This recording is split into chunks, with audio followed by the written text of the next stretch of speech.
British Columbia Institute of Technology acknowledges that our campuses are located on the unceded traditional territories of the Coast Salish nations of Musqueam, Squamish, and Tsleil-Waututh.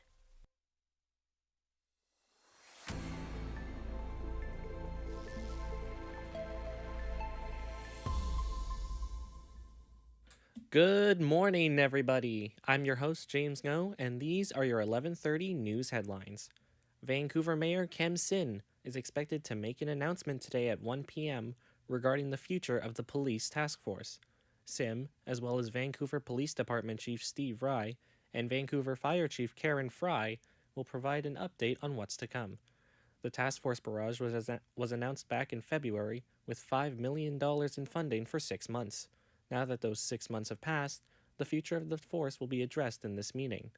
The Gastown Business Improvement Association says locals feel safer, while critics argue that the force is ineffective and reactive, not helping to reduce crime in the city. This story is developing, and we will provide updates as soon as possible. A judge has granted the release of Romana Didulo, the self-proclaimed Queen of Canada, at a bail hearing in Swift Current, Saskatchewan. Judge Alan Jacobson imposed a number of conditions on Didulo, including that she stay at a Regina residence around the clock unless granted permission to leave by a probation officer. The 50-year-old is charged with breaching a court order and attempting to intimidate a justice system participant. She was one of 16 people arrested last week at a compound in the village of Richmond, west of Regina. Didulo and some of her Kingdom of Canada followers, who have promoted various conspiracy theories, set up the compound at the property in 2023. In other parts of the country, the Alberta government is set to revise its school library book ban after the announcement was rescheduled from last Friday. Education Minister Demetrius Nicolaides says that officials needed to ensure a revised order was clear for all school boards in the province. The initial order would have promoted the removal of over 200 books from Edmonton's public school board alone, including Margaret Atwood's The Handmaid's Tale. Premier Daniel Smith has said the revised order would now only target books with sexual images. Prime Minister Mark Carney has announced that $80 million will be accessible to small and medium businesses in the Maritimes. The $80 million will come from Canada's $1 billion Tariff Relief Fund.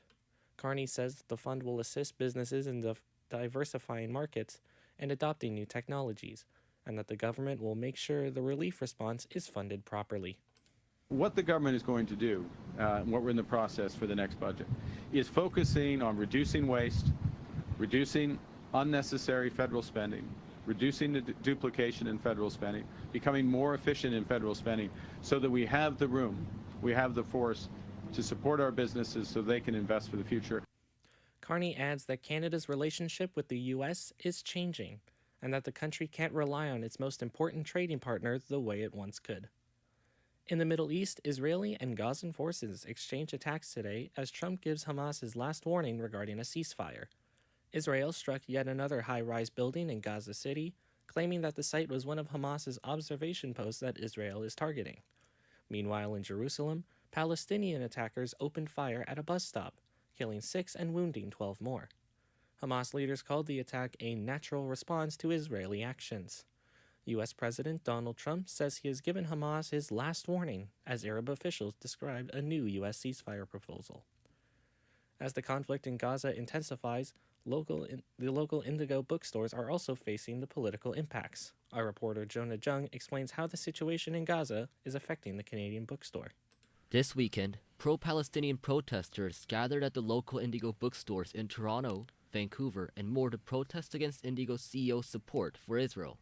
A grassroots movement called Indigo Kills Kids alleges that Heather Risman, the CEO of the bookstore, is associated with the Hesek Foundation, which supports the Israeli military financially.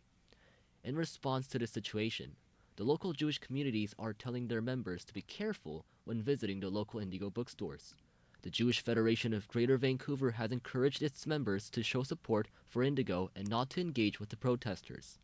The CEO of the organization, Ezra Shankin, also showed support for a bookstore.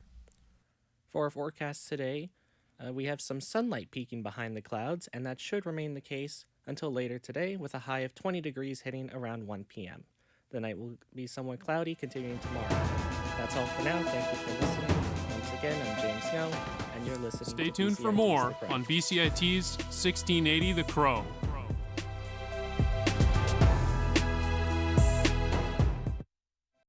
This is 1680 The Crow, and you're listening to our feature presentation.